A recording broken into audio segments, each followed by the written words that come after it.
أعوذ بالله من الشيطان الرجيم. بسم الله الرحمن الرحيم.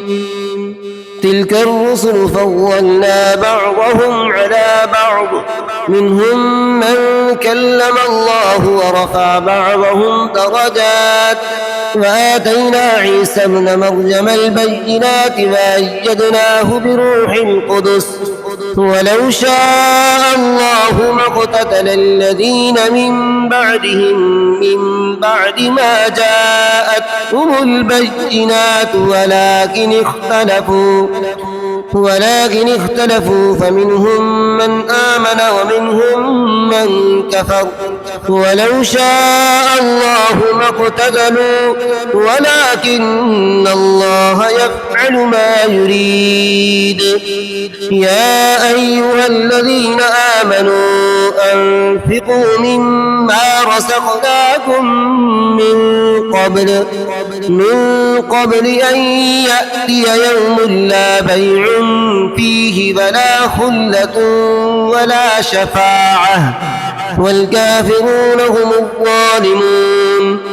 الله لا إله إلا هو الحي القيوم، لا تأخذه سنة ولا نوم، له ما في السماوات وما في الأرض. من ذا الذي يشفع عنده إلا بإذنه، يعلم ما بين أيديهم وما خلفهم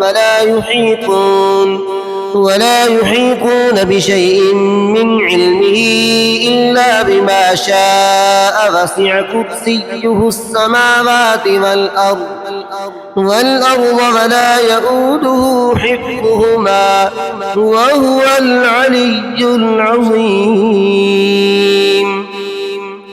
لا إكراه في الدين، قد تبين الرشد من الغي، فمن يكفر بالطاغوت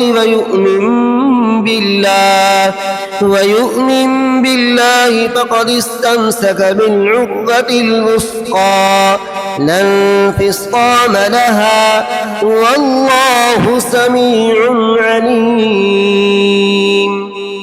الله ولي الذين آمنوا يخرجهم من الظلمات إلى النور، والذين كفروا أولياؤهم الطاغوت يخرجونهم من النور إلى الظلمات، أولئك أصحاب النار هم فيها خالدون.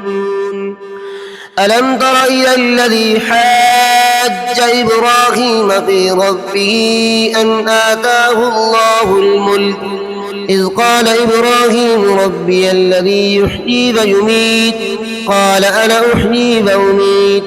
قال إبراهيم فإن الله يأتي بالشمس من المشرق فأت بها من المغرب، فبهت الذي كفر والله لا يهدي القوم الظالمين.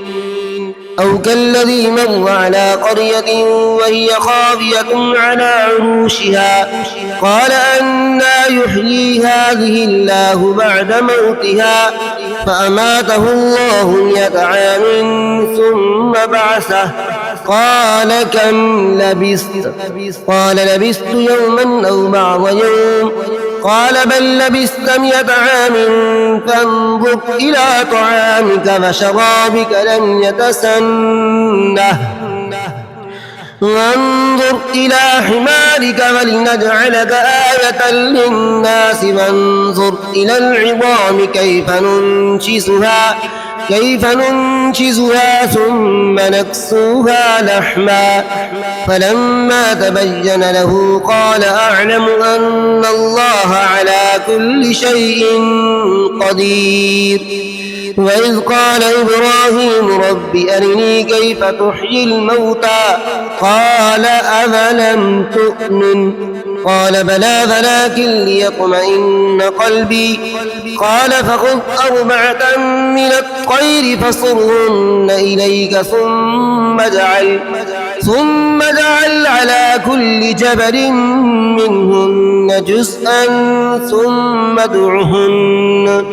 ثم ادعهن يأتينك سعيا واعلم أن الله عزيز حكيم.